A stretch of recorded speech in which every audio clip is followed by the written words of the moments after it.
ಹೀಗಾಗಿ ನಮಗೆ ಮೂಲಭೂತ ಸೌಕರ್ಯ ನಮ್ಗೆ ಯಾವುದೂ ಸ್ವಾತಂತ್ರ್ಯ ಬಂದು 77 ವರ್ಷ ಕಳೆದ್ರೂ ನಮಗಂತೂ ಸ್ವಾತಂತ್ರ್ಯ ಇಲ್ಲ ಅಂತ ಒಂದು ಅರ್ಥ.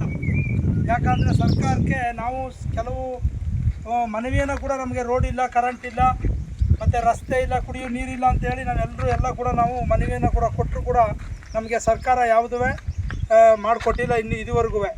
ನೋಡಿ, ಇದೇ ರಸ್ತೆಯಲ್ಲಿ ನಾವು ಹೋಗ್ತಾ ಇರಬೇಕು. ನಮ್ಮ ರಸ್ತೆ ನೋಡಿ ಈ ರೀತಿ ಇದೆ. ಎಲ್ಲ ಕಡೆಗೂ ನಮ್ಗೆ ರಸ್ತೆ ಮಾಡಿಕೊಡಿ ಅಂತೇಳಿ ಗ್ರಾಮ ಪಂಚಾಯಿತಿಗೂ ಹೇಳಾಯಿತು, ಸರ್ಕಾರಕ್ಕೂ ಹೇಳಾಯಿತು. ಯಾವುದಿದ್ರೂ ನಮಗೆ ಕಡೆಗಾಣಿಸ್ತಾ ಇದ್ದಾರೆ. ನಾವು ಯಾವುದು ಓಟ್ ಹಾಕಬಾರ್ದು ಅಂತೇಳಿ MLA ಎಲೆಕ್ಷನ್ ಕೂಡ ನಾವು ಬಹಿಷ್ಕಾರ ಮಾಡಿದ್ದು. ಕೆಲವು ಅಧಿಕಾರಿಗಳು ಎಲ್ಲರೂ ಕೂಡ ಬಂದರು. ಎಲ್ಲ ಅಧಿಕಾರಿಗಳು ಬಂದು ನಿಮಗೆ ಈ ಸಲ ರೋಡು ಕರೆಂಟು ಮಾಡಿಸ್ಕೊಟ್ಬಿಡ್ತೀವಿ MP ಎಲೆಕ್ಷನ್ ಹೊತ್ತಿಗೆ ಅಂತ ಹೇಳಿದ್ರು. ಅವ್ರಿಗೆಲ್ಲ ಸರಿ ಬಿಡು, ಅಧಿಕಾರಿಗಳು ಹೇಳಿರುವಾಗ ಈ ಸಾರಿ ಓಟ್ ಹಾಕ್ಬಿಡಮ್ ಅಂತೇಳಿ MLA ಎಲೆಕ್ಷನ್ಲಿ ಓಟ್ ಹಾಕಿದೋ. ಓಟ್ ಹಾಕಿದ್ರು ಕೂಡ ಅವರ ಮೇಲೆ ಅಧಿಕಾರಿಗಳು ಯಾರೂ ಕೊನೆಗೆ ಬಂದಿಲ್ಲ. ಆಮೇಲೆ MP ಎಲೆಕ್ಷನ್ಲು ನಾವು ಬಹಿಷ್ಕಾರ ಮಾಡಬೇಕು ಅಂಥೇಳಿ ಬಹಿಷ್ಕಾರ ಮಾಡಿಬಿಟ್ಟು ನಾವು ಓಟ್ ಹಾಕಿಲ್ಲ.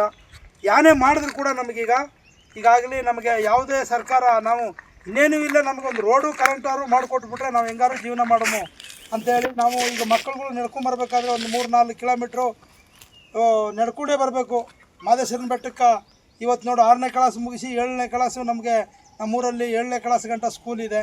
7ನೇ ಕ್ಲಾಸ್ ಮುಗಿದ ಮೇಲೆ ಎಲ್ಲ ಹೆಣ್ಣು ಮಕ್ಕಳುಗಳು ಮತ್ತು ಗಂಡು ಮಕ್ಕಳೆಲ್ಲ ನಡ್ಕೊಂಬರ್ಬೇಕು. ಇಲ್ಲಿ ಬರಬೇಕಾದ್ರೆ ಕಿರುಬನ ಕಾಟ, ಆನೆಗಳ ಕಾಟ, ಎಲ್ಲ ಕಾಟಗಳು ಇಲ್ಲಿ ಚಾನೆ, ಹಂದಿ, ಕರಡಿ ಎಲ್ಲ ದಾರಿ ಮೇಲೆ ನೋಡಿ. ಕಾಡು ಅವೆಲ್ಲ ಒಂದು ಕುಗ್ರಾಮ, ಇದು ಕಾಡೊಳಗೆ ನುಗ್ಕೊಂಬರಬೇಕು.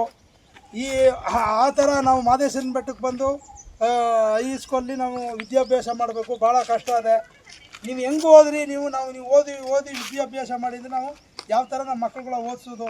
ಹೆಂಗೋ ಗಂಡು ಮಕ್ಕಳುಗಳಾದರೆ ಹೆಂಗಾರು ಬಂದುಬಿಡ್ತವೆ, ಹೆಣ್ಣು ಮಕ್ಕಳುಗಳು ಕಳಿಸ್ಬೇಕಾದ್ರೆ ನಮಗೆ ಭಾಳ ಕಷ್ಟ ಇದೆ. ಹಂಗಾಗಿ ಒಂದು ರೋಡಾದರೂ ನಮ್ಗೆ ಮಾಡಿಕೊಟ್ಬಿಟ್ರೆ, ಅಚ್ಚುಕಟ್ಟಾಗಿ ಒಂದು ರೋಡಾದರೂ ಒಂದು ಮಾಡಿಕೊಟ್ಬಿಟ್ರೆ ಹೆಂಗೋ ಮಕ್ಕಳುಗಳು ವೆಹಿಕಲ್ಲಿ ಬಂದು ವಿದ್ಯಾಭ್ಯಾಸ ಮಾಡ್ಬೋದು. ಇದೇ ರೋಡಲ್ಲಿ ಕೆಲವು ವರ್ಷಗಳ ಹಿಂದೆ ಹೆರಿಗೆ ಪೇಷೆಂಟಾಗಿ ಹೆರಿಗೆ ನೋವು ಶುರುವಾದಾಗ ಯಾವುದೂ ವೆಹಿಕಲ್ಗಳಿಲ್ಲದೆ ಇತ್ತು.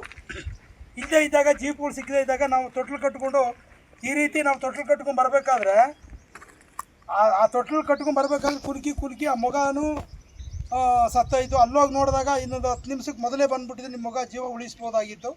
ಇವತ್ತು ಮಗ ನೀವು ಎತ್ತುಕೊಂಡು ತಡ ಆದ್ದರಿಂದ ಈಗ ಪಾಪು ಸತ್ತೋಯ್ತು ಅಂತ ಕೂಡ ಹಾಸ್ಪಿಟ್ಲಲ್ಲಿ ಕೊಳತೂರಲ್ಲಿ ಹೇಳಿದ್ದಾರೆ. ಹಂಗಾಗಿ ನಮಗೆ ಇದು ಅಂಥದ್ದು ಬೇಕಾದಷ್ಟು ಆಗದೆ. ದಯವಿಟ್ಟು ನಮಗೆ ರಸ್ತೆ ಮಾಡಿಕೊಡ್ಬೇಕು. ನೋಡಿ, ಇದೇ ರಸ್ತೆ ನೋಡಿ, ಈ ರಸ್ತೆಯಲ್ಲೇ ನಮ್ಮದು ಗಾಡಿಗಳು ಹೋಗ್ಬೇಕಾದ್ರೆ ಈ ರಸ್ತೆಯಲ್ಲಿ ನಾವು ಯಾವ ಥರ ಮಾಡೋದು ನಮ್ಗೆ? ಹಂಗಾಗಿ ನಮಗೀಗ ಈ ಸಾರಿ ಒಂದು ರಸ್ತೆ ಕರೆಂಟು ಮಾಡಿಕೊಡದೆ ಹೋದರೆ ಒಂದು ದೊಡ್ಡದಾಗಿ ಒಂದು ಉಗ್ರ ಹೋರಾಟವನ್ನು ನಾವು ಈ ಸಲ ಮಾಡಬೇಕು. ಏನಿದ್ರು ನಮಗೆ ಏನು ಮಾಡಿದ್ರು ನಮ್ಗೆ ಏನೂ ಇಲ್ಲ ಅಂತೇಳಿ ನಾವೆಲ್ಲ ತೀರ್ಮಾನ ಮಾಡಿದ್ದೀವಿ.